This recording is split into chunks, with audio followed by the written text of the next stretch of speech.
Bonjour à toutes et à tous. Dernier plateau consacré cette fois-ci à une thématique qui fait parfois grincer des dents. On l'a constaté en préparant ce plateau débat autour de la question du PLUI, donc plan local d'urbanisme intercommunal. On évoquait précédemment la question de mutualiser les moyens. Jusqu'où certains maires peuvent, à tort ou à raison, y percevoir une forme de perte de leur pouvoir. D'autres, à l'inverse, vont partir du principe que c'est l'occasion privilégiée peut-être de niveler par le haut, notamment des communes dépourvues de tout type de documents. Je pense aux communes qui vont être soumises au RNU, simplement. On en parlera tout à l'heure. Donc, pour débattre de cette question du plan local d'urbanisme intercommunal, plusieurs personnes. Marc Géraudy, qui est vice-président de l'Association des maires de Corrèze.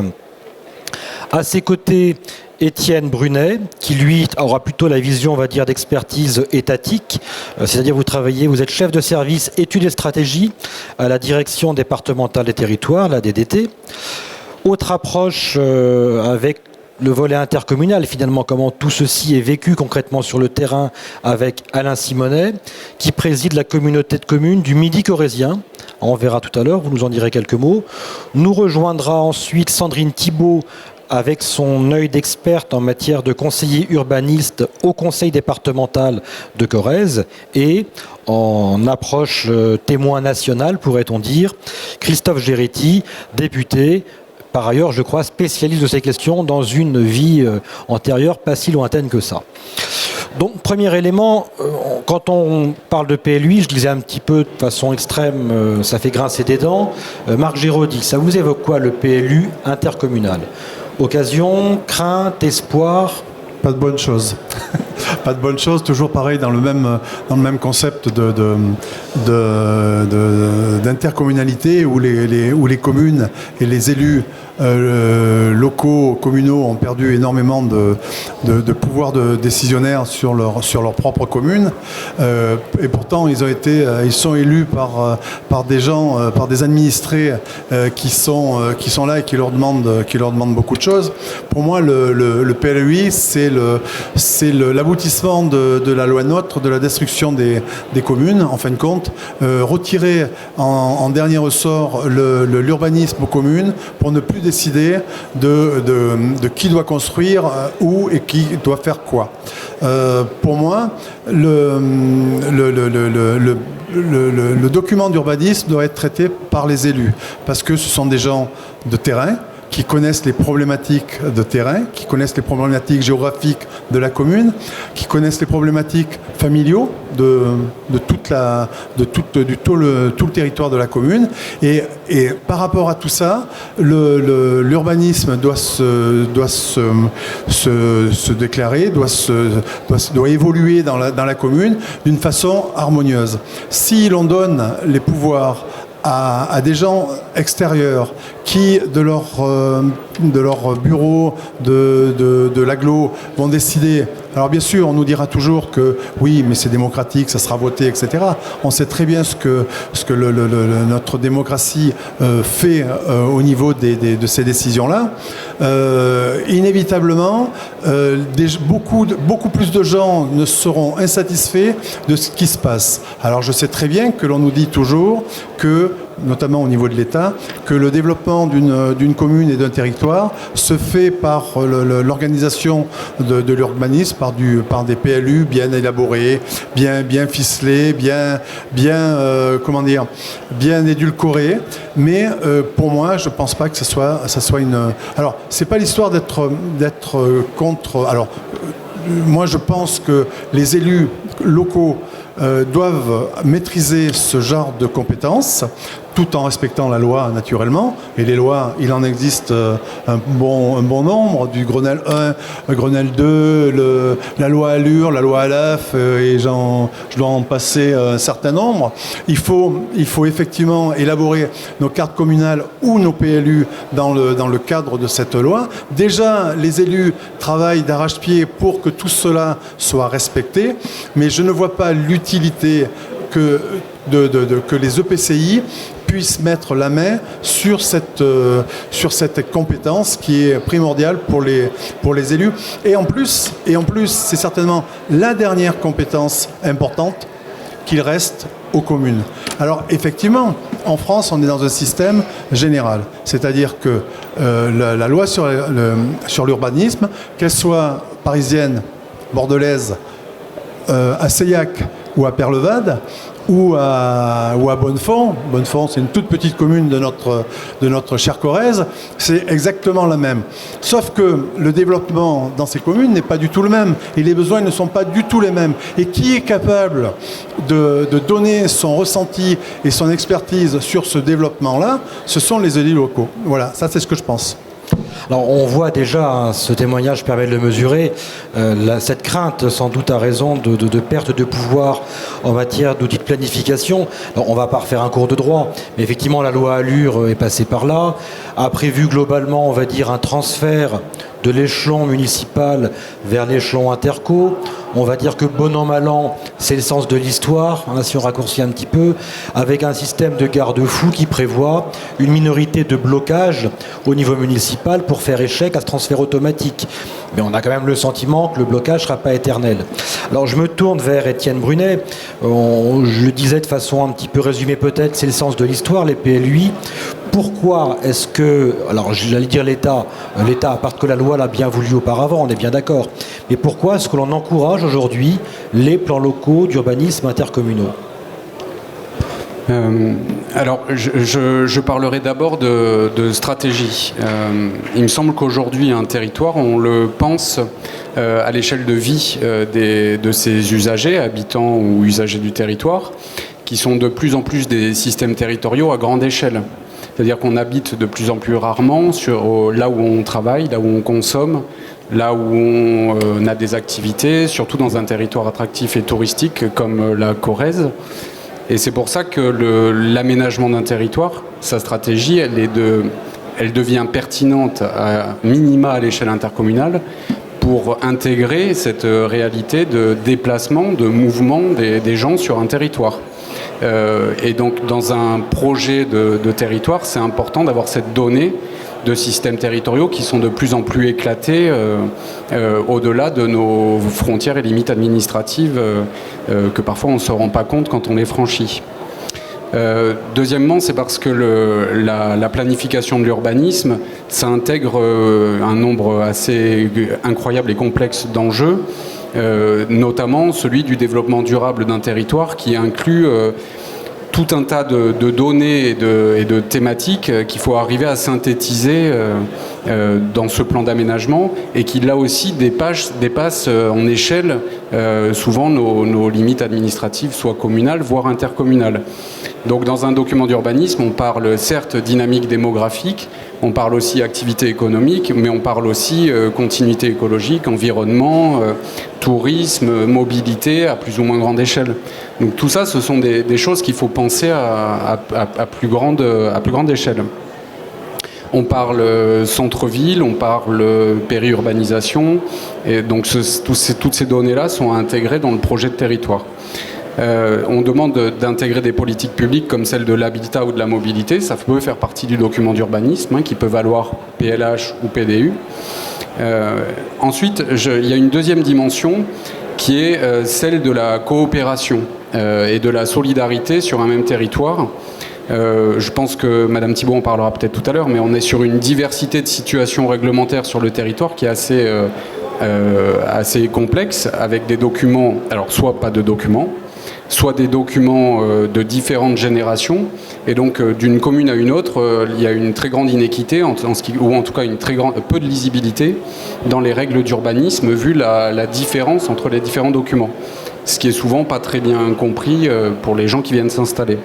Donc il faut sortir de ces différenciations et arriver vers alors sûrement pas une homogénéisation, mais en tout cas d'avoir le même niveau de réglementation sur un ensemble territorial. Il y a aussi un point qui est très important, c'est effectivement la prise de compétences, qui est dans le domaine de la planification, inclut aussi ce qui va derrière, c'est-à-dire l'urbanisme opérationnel, donc en gros les permis de construire. Et ça, c'est une prise de compétence qui est assez importante, qui va de pair avec la planification de son territoire. Les deux vont ensemble. Et donc il faut, puisque c'est un transfert qui doit se faire, l'État n'ayant plus vocation à exercer notamment l'instruction des actes d'urbanisme, il faut que les collectivités montent en compétences, et il nous semble que l'échelle intercommunale est la plus compétente si on veut mutualiser cette compétence qui nécessite une vraie technicité. Et donc pour bien maîtriser ce sujet qui, on le sait, est très complexe dès qu'on touche au foncier, au droit du sol. Alors, technicité, effectivement, on l'a vu récemment cet été avec la publication au JO de la loi Climat et Résilience, qui vient remodifier encore la donne, qui vient encore ajouter de nouvelles prescriptions, en tout cas d'ordre environnemental, dans cette fameuse planification urbaine qui jusqu'à présent était plutôt du ressort de la commune. Non, la question qui va se poser, c'est effectivement est-ce que la planification est plus pertinente au niveau interco de façon volontaire? Oui ou non, pourquoi pas, mais est-ce qu'il fallait vraiment y contraindre? Est-ce qu'on peut rappeler rapidement les délais? Comment ça va se passer aujourd'hui? Est-ce que les communes pourront longtemps encore s'opposer à d'éventuels transferts à l'échelon intercommunal de la compétence planification via les PLUI? À ce jour, il n'y a pas d'obligation de délai. La compétence, elle est transférée automatiquement à chaque élection, c'était le cas l'an dernier, mais une minorité de blocage, vous l'avez rappelé, peut s'exercer. C'est le cas sur les deux agglomérations en Corrèze et deux autres communautés de communes. Donc il n'y a pas de délai ni d'obligation. Peut-être qu'un jour, cette obligation viendra. Ce que je voulais rappeler, c'est que la prise de compétence par l'intercommunalité ne signifie pas automatiquement élaborer un PLUI. C'est-à-dire on peut prendre la compétence et reporter dans le temps l'élaboration du PLUI, même si elle interviendra forcément à un moment ou à un autre. Donc il n'y a pas à ce jour de délai. Juste une forte incitation, notamment sur l'accompagnement que peut proposer l'État. Alors l'accompagnement, concrètement, l'État aujourd'hui peut aider des intercommunalités à mettre en place leur PLUI. Comment vous les accompagnez par rapport à ce genre de procédure? Alors on les accompagne bien sûr dans une position régalienne, mais qui n'est peut-être pas forcément la plus intéressante. On les accompagne en termes de conseils, donc on est aux côtés des collectivités du début à la fin, du cahier des charges, au choix du bureau d'études, et tout au long de la procédure. Et on les accompagne également financièrement, puisqu'aujourd'hui l'État finance, et plutôt très bien à l'heure actuelle, les documents d'urbanisme intercommunaux à un très bon niveau à l'heure actuelle. Donc c'est très intéressant aujourd'hui. Je pense une très bonne nouvelle pour la plupart des élus qui nous écoutent. Quand on parle d'aide financière en matière d'élaboration de documents d'urbanisme, ça pourra aider les uns et les autres. Monsieur Géraudy, oui. Bonne ou mauvaise pour les opposants? Il y aura effectivement matière à discussion. L'État a quand même cette faculté d'aider les collectivités quand l'État veut que les collectivités prennent une certaine direction. C'est quand même un petit peu... c'est assez affligeant, je trouve. Alors ça pose effectivement, on le voit, la question mérite débat. Ça pose donc ce qu'on disait tout à l'heure, est-ce qu'il fallait inciter ou contraindre? On peut constater que dans de nombreuses situations, des communes n'ont pas attendu la loi pour bien faire, ont su parfois devancer la démarche. Et tel est par exemple le cas de la communauté de communes du Midi corrézien, représentée par son président Alain Simonet. Vous avez été précurseur, vous, dans la mise en place d'un PLUI. Alors on voit que certains redoutent le PLUI et vous l'avez fait avant finalement que ce soit obligatoire. Témoignage, on vous écoute. Voilà, donc bonjour à toutes et à tous. Donc effectivement, moi je ne sais pas ce qu'est être un élu dans la communauté de communes sans PLUI. Parce que quand j'ai la communauté de communes du Pays de Bénin à l'époque, donc je fais un petit peu d'histoire, donc a été créée en 2003-2004. Donc à la création des communautés de communes. Donc tout de suite, donc les élus se sont lancés dans l'élaboration d'un PLUI. Et là, effectivement, moi je baigne dedans depuis le début de mes premiers pas donc, dans les élections politiques. Et effectivement, je pense, peut-être, bon, je ne veux pas... mais je pense que ça a été le ciment de la communauté de communes, la création de ce PLUI. Et on a appris à travailler ensemble, en dehors donc, de toutes les opinions politiques, des divergences politiques, en dehors des problématiques de chacun. Donc on a appris à travailler ensemble et on a bâti un projet de territoire, une identité donc, commune. Donc c'était un PLUI à l'échelon d'une toute petite communauté de communes. Hein. C'était 7 communes. Voilà. Et donc ça a cimenté la communauté de communes. Et je pense qu'une communauté de communes sans document d'urbanisme, eh bien, ça cloche un petit peu. Voilà. Donc après, nous, tout naturellement, donc, lorsque la loi NOTRe est arrivée, donc au 1er janvier 2017, et là, effectivement, c'était plutôt sur la contrainte, hein, donc la loi NOTRe, et ça, bon, effectivement, nous, on s'est battus pour avoir notre géographie donc, de la Comcom. Mais il faut savoir qu'il y avait des communes qui étaient au PLU, d'autres qui étaient au PLUI, et d'autres qui étaient au RNU, Règlement National d'Urbanisme. Oui. Et sur les 34 communes donc, du Midi corrézien, il y avait 17 communes qui étaient au RNU.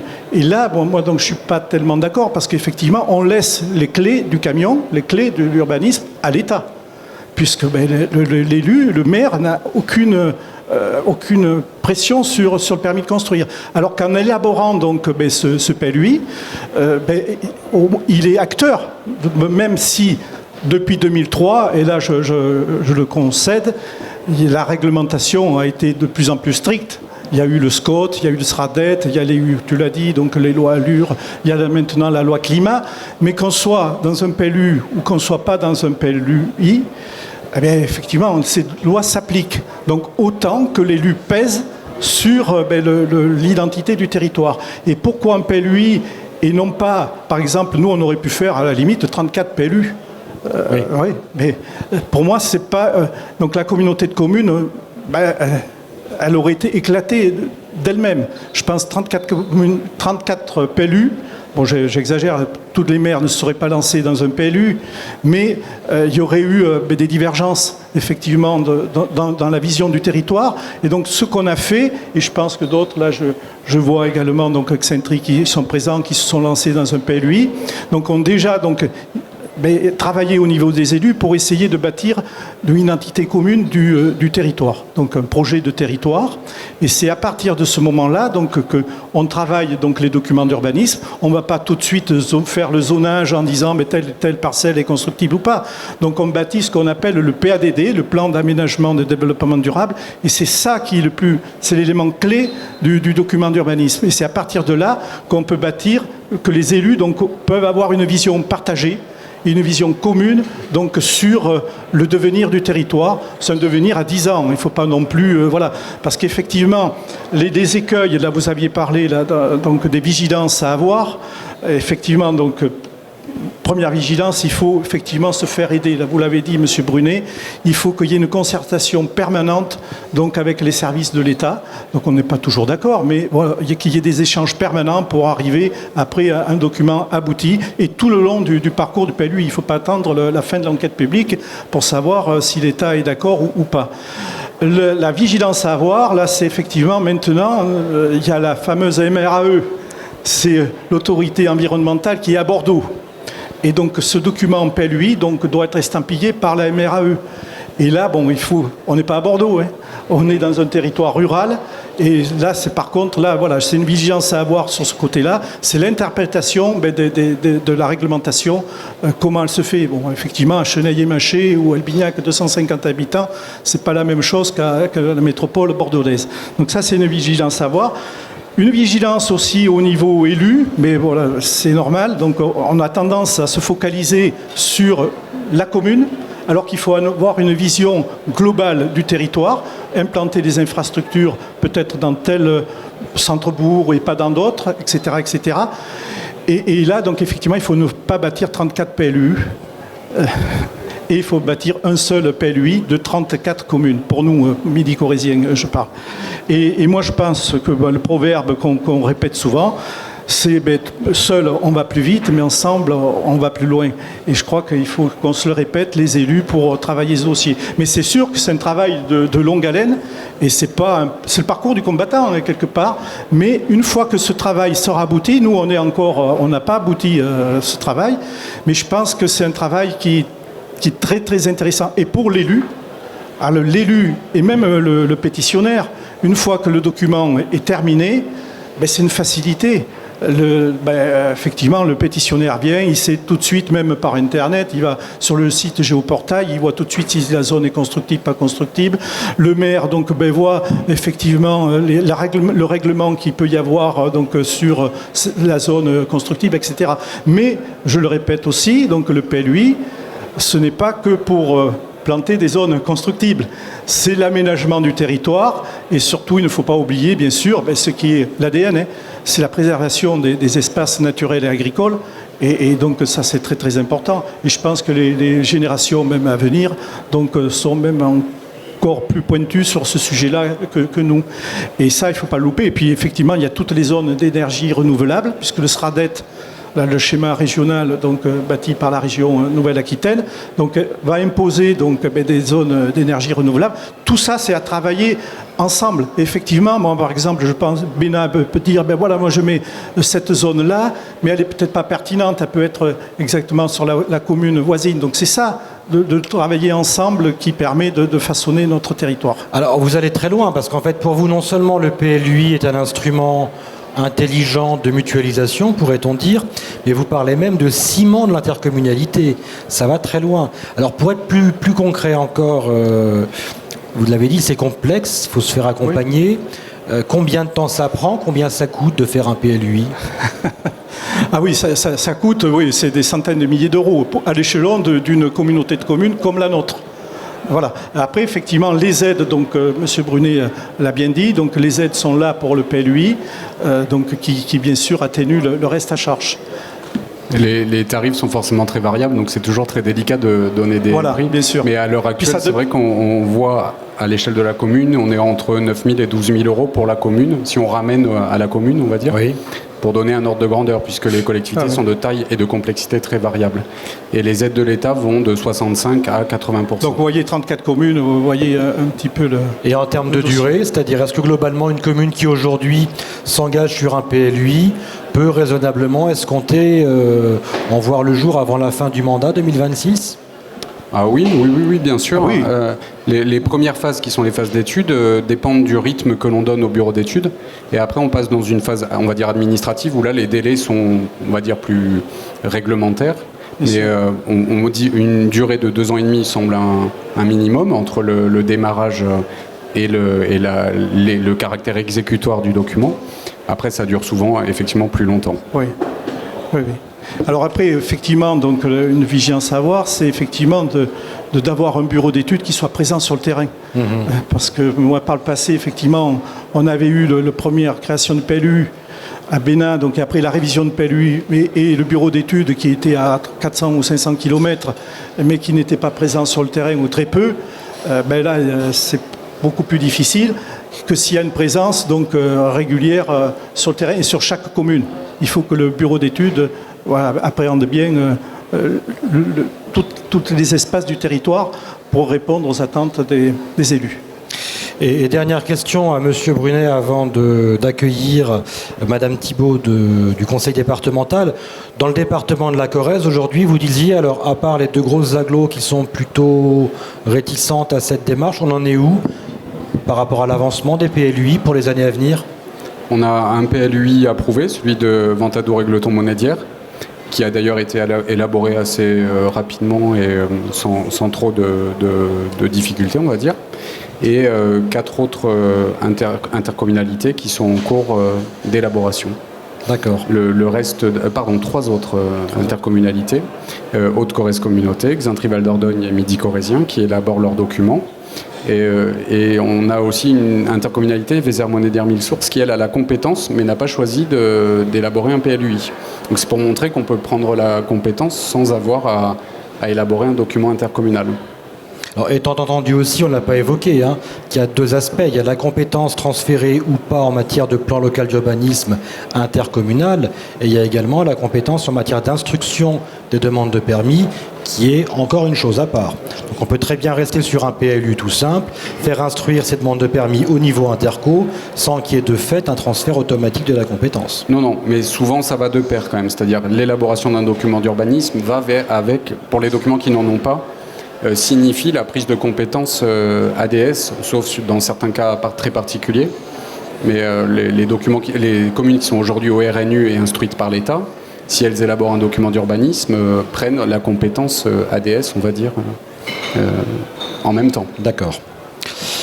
Alors pour compléter ces propos, j'invite Sandrine Thibault à nous rejoindre et prendre la place de Monsieur Brunet. Un grand merci, Monsieur Brunet, donc je rappelle, chef de service études et stratégies à la direction départementale des territoires.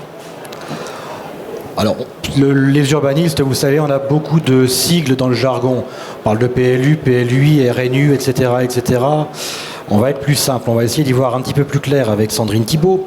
Donc vous êtes conseiller urbanisme au conseil départemental de Corrèze. Globalement, rappelez-nous un petit peu le cadre. On parle de RNU, carte communale. Comment ça se passe aujourd'hui dans les communes ?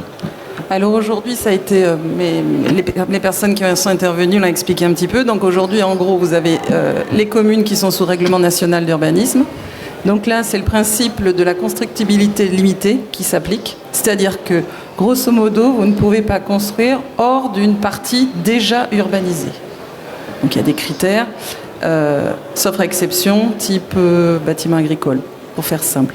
Donc un bon nombre de communes qui ne sont pas munies de documents d'urbanisme sont sous RNU. Il y a aussi les communes qui étaient munies de POS qui sont tombées en 2017. Deuxième type, vous avez la carte communale, où là on commence à être un petit peu plus intégré. Vous avez la carte communale a permis quelque part de s'affranchir de la constructibilité limitée. C'est-à-dire qu'à un moment, les élus de la commune se sont mis autour de la table, autour de leur carto, et ont défini des zones où ce serait constructible et des zones où ce ne serait pas non constructible. Sauf exception, parce qu'on est en France, donc on aime bien les exceptions. Donc dans les zones non constructibles, il y a des choses qui sont possibles. Un bâtiment existant peut évoluer, on peut transformer, on peut faire de l'agricole, on peut faire de l'équipement public. Mais on peut bâtir, on va faire simple, de l'habitat en zone U constructible. Ça, c'est pour les cordes communales. Là, effectivement, ce sont les services ADS des communes ou désignés par les communes qui instruisent. Ce ne sont plus les services d'État. Donc le maire, déjà, a premièrement défini un zonage, un pré-zonage. Il n'y a pas de règlement. On se réfère au règlement du RNU. Mais il a déjà prédéfini un zonage. Il s'est affranchi de ces parties non constructibles, enfin de ces zones de constructibilité limitée. Et ensuite, on est passé au stade en 2000 du PLU, dont on parle, où là, il y a eu une réflexion de territoire à l'échelle communale, qui s'affranchit des limites et des voisins, quelque part. Donc, le PLU est plus abouti dans le sens où vous êtes sur un projet de territoire et une vraie stratégie. Et en fait, le zonage et la réglementation ne fait qu'illustrer ce projet de territoire. Et enfin, au niveau du PLUI, l'objet du PLUI, 10 ans plus tard, ça a été de limiter la concurrence entre territoires. C'est expliqué un peu expliqué M. Simonet. Le but, c'était ou Monsieur Brunet, c'est à l'échelle d'un bassin de vie, trouver une articulation et ne plus avoir une concurrence potentielle entre deux communes, par exemple, sur une zone d'activité, une zone d'habitat. Et en Corrèze, globalement, aujourd'hui, on le sait, la plupart des communes sont vraiment rurales. Ce qui prédomine, c'est quoi ? C'est le RNU, c'est la carte communale ? Alors en Corrèze, je pense qu'aujourd'hui, c'est moitié-moitié. Ça tend à diminuer. Je pense d'ici 3-4 ans, on sera à 80% de communes couvertes par un document d'urbanisme, qu'il soit PLU ou PLUI. Il ne faut pas oublier que là... Les cartes communales tendent à être absorbées par les PLUI, en fait. Donc, aujourd'hui, on a un énorme PLUI qui est en cours, c'est ce qu'expliquait Étienne Brunet, donc, sur la Haute-Corrèze Communauté. Donc là, il va absorber énormément de communes en RNU. Vous avez le PLU de Midico, que je connais bien, qui va absorber quelque chose comme 7 ou 8 cartes communales. Et vous avez le projet de PLU de Xintri qui en a absorbé, à l'échelle là, de 30 communes, qui va en absorber quelques-unes. Donc c'est vrai que la carte communale va tendre à disparaître. Donc voilà. Ensuite, je voulais juste revenir sur ce qu'on disait. Quand on dit PLUI, ça ne veut pas forcément dire aussi je délègue ma compétence. Enfin, en gros, le permis peut toujours être délivré par le maire. Ça, c'est important de le dire. Aujourd'hui, nous, on officie sur un PLUI, un des premiers de la Corrèze, et ce sont les maires qui prennent l'arrêté. Alors, le PLUI a été construit à l'échelle intercommunale, donc on a une cohérence au niveau des zones. Le zonage est le même, ce qui fait que concrètement, à la mairie de Palazinges ou à la mairie de Bénat ou à la mairie d'Albignac, les habitants, qu'ils aient vont toujours avoir les mêmes zones, les mêmes règles d'urbanisme. Nous, en tant qu'instructeurs, être en RNU, avoir un territoire intercommunal aujourd'hui qui sont en RNU, en carte communale, en PLU, en PLUI, il y a une inéquité. Vous êtes en carte communale, c'est le règlement national d'urbanisme qui s'applique. Donc je dirais que là, l'élu n'a pas de prise sur l'aspect paysager, l'aspect architectural, il n'y a pas de règles en RNU ou en carte communale. PLU, vous avez choisi des règles, mais vous avez choisi des règles ensemble. C'est-à-dire que vous habitiez à Bénat ou à Palazinges, les pentes de toit, c'est les mêmes.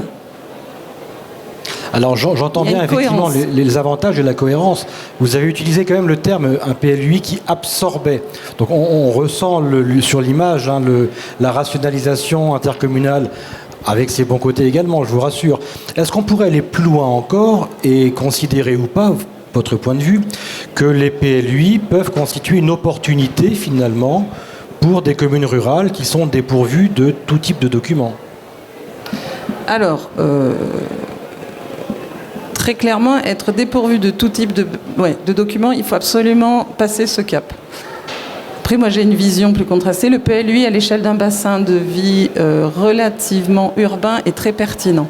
La question qu'il faut se poser, c'est est-ce que le PLUI, à l'échelle rurale purement, est pertinent, aussi abouti? Mais ce qui est évident, c'est que rester en RNU aujourd'hui, ou même en carte... Aujourd'hui, les cartes communales, elles ne fonctionnent plus. Elles ne prennent pas en compte les enjeux environnementaux, elles ne prennent pas en compte les enjeux architecturaux, paysagers, elles ne prennent pas tout ça en compte. Sans parler de la notion risque. On est aujourd'hui sur des glissements de terrain, on le voit sur des crues. Les cartes communales sont trop obsolètes, elles ne le tiennent pas en compte. Donc il faut passer au moins au stade PLU, et PLUI, je dirais que c'est politique. Entendu. Alors, peut-être, oui. Oui, non, je voudrais quand même réagir par rapport à ça, parce que les cartes communales qui existent, elles ont été pensées par des élus à un moment. Aujourd'hui, elles respectent toutes les lois en vigueur, et que ce soit la loi sur l'eau, les lois environnementales, etc., la carte communale, elle suit. C'est-à-dire qu'aujourd'hui, même si une partie est constructible sur une parcelle où la loi interdit la constructibilité, il n'y aura pas de construction. Donc quand même, il ne faut pas non plus faire le procès des cartes communales qui existent, qui fonctionnent bien et qui permettent à certaines communes de se développer correctement. Je voulais dire aussi quand même que certaines communes se sont lancées dans des projets de PLU avec des communes regroupées, et que ça aussi ça fonctionne bien, et que c'est une alternative au PLUI, parce que tout à l'heure on parlait de bassin de vie, mais effectivement dans une agglomération, quand vous avez 40, 50, 60, 100 communes, les bassins de vie ne sont pas du tout les mêmes, et la façon de vivre des gens n'est pas du tout la même. On le voit bien sur des grandes communautés d'agglomération, où des communes qui sont excentrées ne vivent pas du tout, et pas du tout de la même façon et de la même manière. Alors c'est sûr qu'il y a quelque chose de collectif qui rejoint tout le monde. On fait partie d'un État, on fait partie d'un pays, donc effectivement on a les mêmes règles, on a les mêmes lois, mais il n'empêche que ces zones où ces bassins de vie qui existent et qui fonctionnent bien ont droit aussi de pouvoir vivre avec leur urbanisme propre, avec des façons de fonctionner qui ne sont pas obsolètes et qui fonctionnent bien. C'est le fait de donner la main à une entité qui est une agglo et qui va par une gouvernance imposer quelque chose n'est pas non plus la meilleure des choses pour ces communes qui sont éloignés des centres de décision. Et là, moi, j'en reviens toujours à la même chose, hein, avec les grandes régions. Voilà, plus on s'éloigne, moins on est près des centres de décision. On sent que la question est sensible, hein. Alors, à contrario, on pourrait considérer que les PLUI, avec un petit peu plus de recul et de hauteur, seraient peut-être moins aux prises avec un certain nombre de pressions, de contraintes locales ou autres. Donc, on peut se poser différentes questions. Alors, autre point de vue pour compléter, je vous donnerai la parole juste après. Christophe Géretti, donc ces questions vous sont particulièrement familières au titre de vos activités précédentes et vous êtes aujourd'hui parlementaire. Qu'est-ce que vous retenez de cette vision à minima divergente entre intérêts et inconvénients du PLU intercommunal ? Alors en préambule, il faut clairement dire que le PLUI est plus facile quand il n'y a pas eu de document d'urbanisme avant. Et c'est relativement facile à expliquer dans notre territoire, puisque ça a été le cas pour Bénin, c'est le cas en Haute-Corrèze, et on voit bien que les PLUI fleurissent assez facilement, façon de parler sans tenter que la procédure est trop longue à mon goût, mais ça c'est une règle qu'on pourra évoquer après. C'est le premier élément, je pense, qu'il faut dire, c'est-à-dire que ceux qui ont eu comme marque soit une carte communale, soit un PLU, soit un poste, puisqu'on a encore quand même quelques postes, je pense qu'ils ne sont pas tous, enfin même s'ils sont abrogés techniquement, ils sont toujours existants dans certaines grandes communes, c'est-à-dire qu'on est quand même sur des documents qui datent des années 90. Ces communes-là, c'est difficile. Pourquoi ? Parce qu'il y a une sensibilité liée à la constructibilité qui a existé auparavant et également à la connaissance des personnes qui sont propriétaires de terrain. Nous sommes dans des territoires fonciers et cet élément-là entre la relation élu-propriétaire est toujours compliqué. Et quand il y a déjà eu un document d'urbanisme, carte communale, POS ou PLU première génération, on va l'appeler comme ça, l'objectif était de gérer la constructibilité, très clairement, et les moyens d'une commune de se développer ou les moyens d'une commune de mettre en place des réseaux. Aujourd'hui, on est passé à un stade supérieur qui peut peut-être évoquer le PLUI, ou ce qui a été fait aussi des regroupements de commandes de PLU sur certains territoires qui ont permis de faire des PLU cohérents entre les communes, et ça peut être une alternative qui existe en Corrèze dans notre territoire. On est passé à des documents d'aménagement du territoire. Et c'est ce changement-là qui est compliqué. Moi, je pense, et je fais partie de ceux comme Marc qui n'avaient pas voté le transfert à la communauté d'agglo, je le dis ouvertement, que la communauté d'agglo, par exemple, a encore déjà beaucoup de compétences et c'est compliqué. Son président en discutait beaucoup. Autant on a récupéré l'ADS et moi je pense que c'était nécessaire, et je pense que Marc a le même avis que moi, le service commun de permis de construire c'est nécessaire, mais qu'on a les PLUI et des documents qui sont en vie et difficilement aujourd'hui modifiables et qu'il faut du temps au temps. Et on n'arrivera pas à un PLUI dans ces intercommunalités où il y avait déjà des PLU ou des cartes communales un peu dispersées partout, de façon uniforme, de façon rapide. Moi, je fais partie de ces gens-là qui considèrent qu'il faut déjà couvrir le territoire. C'est ce que je disais déjà il y a 10 ans. Et qu'aujourd'hui, l'objectif, c'est que toutes les communes aient un document d'urbanisme. PLUI, PLU. Bien évidemment, le PLUI, dans la façon où ça a été fait à Bénin ou comme c'est construit avec Leton, pour connaître un peu le sujet, c'est plus facile parce qu'il y a des choses qui ont été faites avec une vision, soit pas de document d'urbanisme. Aujourd'hui, on a changé de stade. Et je voulais dire aussi que le changement en 15 ans que les élus n'ont pas vu, ou ont vu, mais les services ont pu voir l'application, c'est que nous avons 2 codes, de l'urbanisme et de l'environnement, qui ont été multipliés par 10 en 15 ans. Et moi, juriste d'origine et législateur aujourd'hui, je crois qu'il ne faut plus qu'on continue cet élément-là. On a encore rajouté des éléments dans la loi climat que j'ai refusé de voter, étant de la majorité quand même, parce que je considère qu'aujourd'hui, on a tellement légiféré sur ces 2 domaines qu'en application, les élus s'y retrouvent pas, la population est en difficulté et les services en matière d'application restent quand même dépourvus d'évolution continuelle. Et je crois que nous, notre rôle de législateur sur ces éléments-là, c'est de fusionner ces 2 documents, ces 2 codes, parce qu'à terme, les 2 reviennent à peu près à la même chose. Aujourd'hui, on fait un schéma régional de quelque chose où les 2 codes interviennent. On fait un PLUI où les 2 codes interviennent. On fait n'importe quel domaine d'aménagement du territoire où c'est les 2 codes de gestion. Et je crois qu'aujourd'hui, il faut qu'on recrée le code de l'aménagement du territoire qui permettra de simplifier les procédures, qui permettra à mon avis d'assouplir et de rendre un peu de compétence aux maires et de permettre à l'intercommunalité d'agir, notamment en matière d'instruction et peut-être de cohérence dans les années à venir, parce qu'il ne faut pas oublier qu'il y a le SCOT au-dessus et ça fait un document supplémentaire. Donc il faut qu'on soit, nous législateurs, alors j'ai accumulé mes 3 casquettes d'ancien maire, d'ancien bureau d'études et aujourd'hui de législateur, très attentifs à ça. Et je dirais, un dernier élément, mais on pourra revenir sur d'autres choses, c'est qu'il y a un sujet de responsabilité de gestion des sols et une responsabilité de signature. Vous l'avez très bien évoqué, c'est qu'à un moment donné, si on délègue vraiment tout à l'intercommunalité, à ce moment-là, c'est le président de l'interco qui va signer, parce que l'objet, ce serait légitime. À partir du moment où c'est une construction intercommunale, aujourd'hui c'est aussi des choses complexes parce que c'est un pouvoir spécifique et donc j'imagine bien que les présidents d'interco et les communes, là aussi ça fera un débat sur la relation difficile. Et je considère, pour conclure, que cette compétence urbanisme est la plus sensible dans les transferts de compétences et la plus difficile pour les raisons que je viens d'évoquer. Même au-delà de l'eau, de l'assainissement ou de n'importe quel autre sujet, c'est celui-là le plus sensible pour l'ensemble des territoires, notamment dans nos communes, parce qu'on doit différencier, on va dire le rural, parce qu'on peut considérer qu'on est dans le rural, et l'urbain comme la métropole du Grand Paris, qui elle a tout intérêt à faire non pas des PLU, mais des SCOT PLU mutualisés, puisqu'il n'y a plus de limites administratives. Alors c'est très intéressant, effectivement, cette idée d'accroissement de l'influence des considérations environnementales dans le domaine juridique de l'urbanisme, effectivement. Et la proposition de fusionner ou de rapprocher très clairement le code de l'urbanisme d'un côté de l'environnement de l'autre semble déjà presque préfigurée. On peut même peut-être aujourd'hui, sans tirer non plus des présages trop pessimistes, mais imaginer que le code de l'urbanisme, à moyenne échéance, sera peut-être à 70-80% constitué de considérations environnementales, d'ordre environnemental en tout cas. On ne l'a pas évoqué, on ne va pas l'évoquer maintenant, mais la question du zéro artificialisation, ça en fait partie. Est-ce que vous, par exemple, M. Simonet, cette présence croissante de l'environnement dans cette démarche de mise en place d'un PLU, vous l'avez senti en termes d'expertise et de... Oui, incontestablement. Donc, du fait des nouvelles du SRADET qui s'est rajouté donc au SCOT et de la loi climat qu'on entend parler effectivement et de l'artificialisation comme vous l'avez dit, donc 50% en 2030 et puis artificialisation zéro ensuite. Et c'est là que j'en reviens donc à l'État donc à l'autorité environnementale. Je crois que et aux législateurs aussi. C'est vrai que ce qui est vrai à Bordeaux ne l'est pas forcément vrai donc dans nos petites communes rurales. Et c'est toute la difficulté effectivement de s'adapter. Donc une maison de plus ou de moins donc sur une petite commune de 250 habitants, ça n'a pas le même impact que sur une métropole.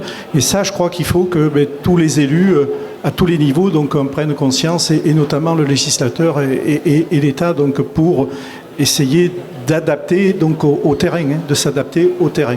Alors ceci dit, l'environnement, pour nous, communauté de communes midi-corréziens, et l'architecture, c'est très très important. Parce que on a peu d'atouts, mais on a quand même un atout donc agricole, mais surtout touristique. Donc on a les deux plus beaux villages, donc Curmonte, donc Collonges-la-Rouge, avec Beaulieu-sur-Dordogne, Aubazine, etc., etc.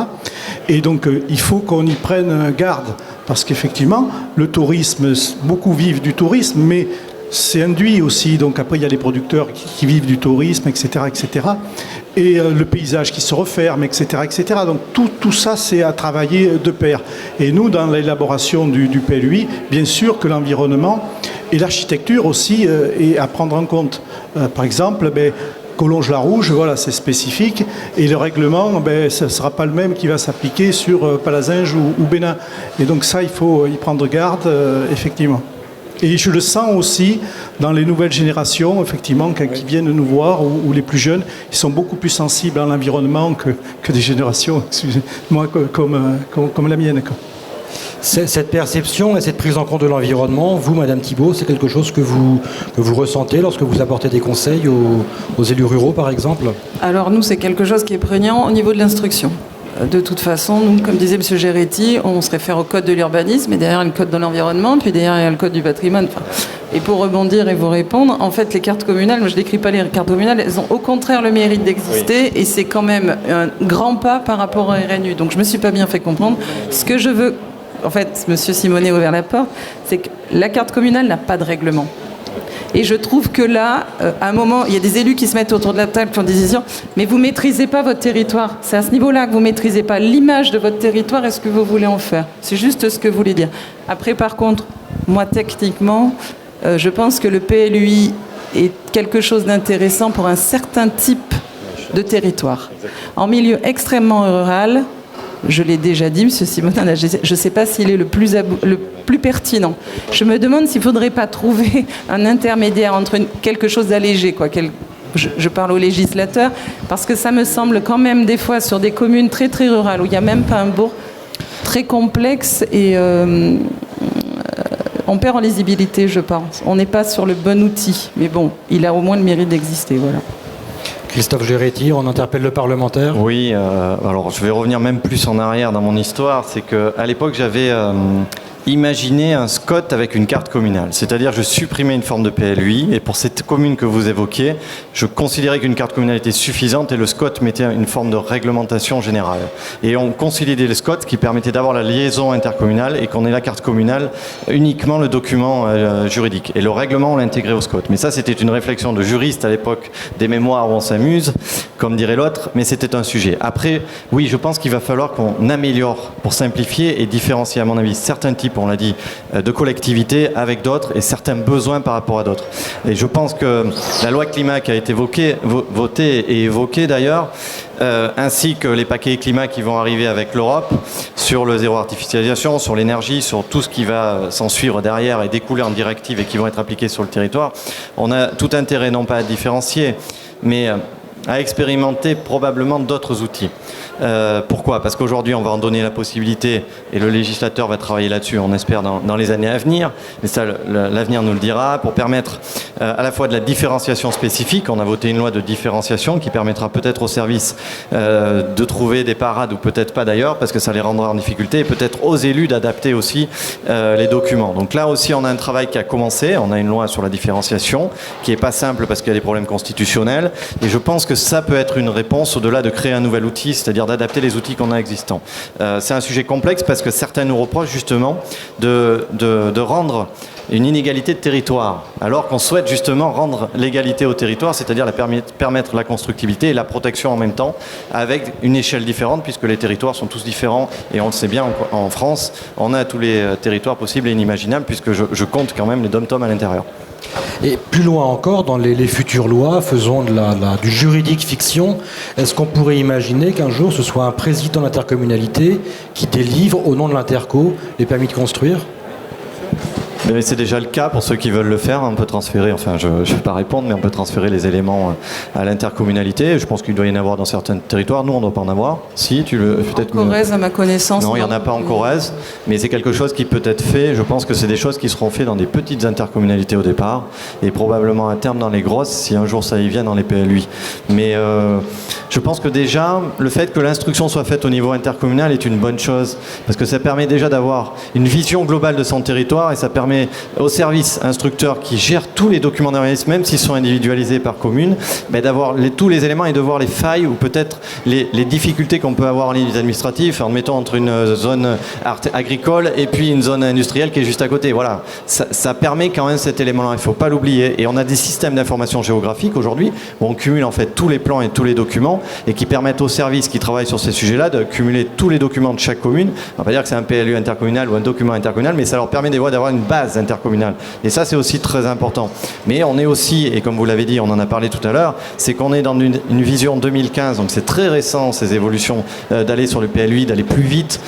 Pour une raison aussi, c'est qu'il y a 4-5 ans, on était encore avec des POS, que la moitié, ou même les 2/3 des communes du département, il y a 10 ans, n'avaient pas de document d'urbanisme. Seules les communes un peu importantes avaient des PLU ou des POS, parce que quelques-uns étaient patrimoniaux, et d'autres des cartes communales.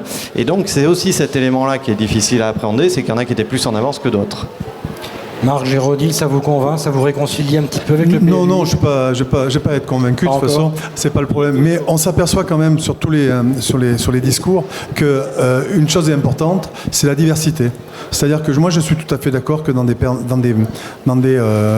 régions, enfin dans des coins bien resserrés comme le vôtre, où il y a des villages exceptionnels, où il y a un bâti exceptionnel, il faut le conserver. Il est très clair que quand une idée qui me vient à la tête tout de suite, c'est l'Alsace. Quand on a des villages aussi extraordinaires où toutes les maisons sont bâties de la même chose, il est évident qu'il faut une continuité. Aujourd'hui, je suis désolé, mais nous sommes en Corrèze avec une diversité de bâtis qui est énorme entre la basse et la haute Corrèze et la moyenne Corrèze. Et il n'y a pas cette obligation de maintenir quelque chose, un bâti exceptionnel, et qu'il faut savoir aussi que pour les gens qui s'installent, qui construisent et qui veulent venir chez nous, il y a des gens qui veulent des petites parcelles, il y a des gens qui veulent de grandes parcelles, parce que nous sommes à la campagne, il y a des gens qui ont des moyens de construire de belles maisons, puis il y a des gens qui ont moins de moyens et qui veulent construire des maisons tout à fait ordinaires, et que pour moi, il est compliqué de contraindre tout le monde de faire le même bâti, d'avoir les mêmes façades, d'avoir les mêmes haies, d'avoir les mêmes murets voilà. Et je trouve que la diversification et la diversité dans la vie de nos contrées rurales, c'est ça qui fait leur charme. Proximité, diversité. En conclusion, Christophe Géretti.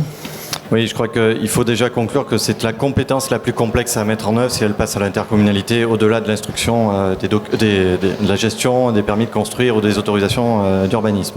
Ça, c'est le premier élément. Je pense très sincèrement qu'il faut y aller avec parcimonie, que ça va se faire dans le temps et avec les élus, parce que si vous n'avez pas les élus, vous n'avancerez pas.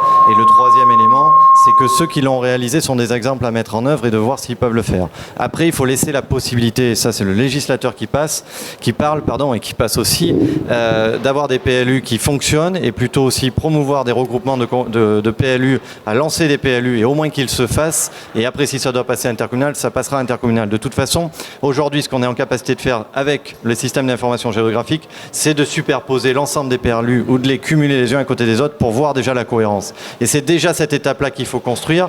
Avant d'aller peut-être plus loin, il y a aussi une différence, et on ne l'a pas évoqué, c'est que les communautés de communes et les communautés d'agglo, et on l'a évoqué tout à l'heure, sont différentes. Et comme les communautés de communes sont plus en train d'aller faire un PLUI parce qu'ils avaient beaucoup moins de documents humanistes, dans une communauté d'agglo qui a pris beaucoup de compétences, c'est plus complexe d'aller tout de suite sur le PLUI, même si c'est des PLUI sectorisés, on va l'appeler comme ça.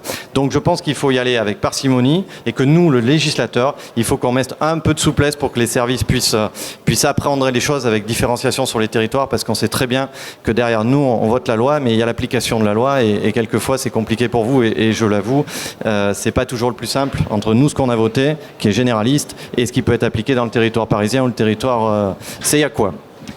Rendez-vous donc dans quelques années pour voir les actions menées par les équipes actuelles depuis un an au niveau municipal et donc on l'a compris et intercommunal. Donc question qu'on ne va pas trancher aujourd'hui. Le PLUI, pour ou contre, on n'aura pas la réponse, désolé. Il y a matière à débat. On refera peut-être le point dans 2 ans. En tout cas, un grand merci à tous les 5.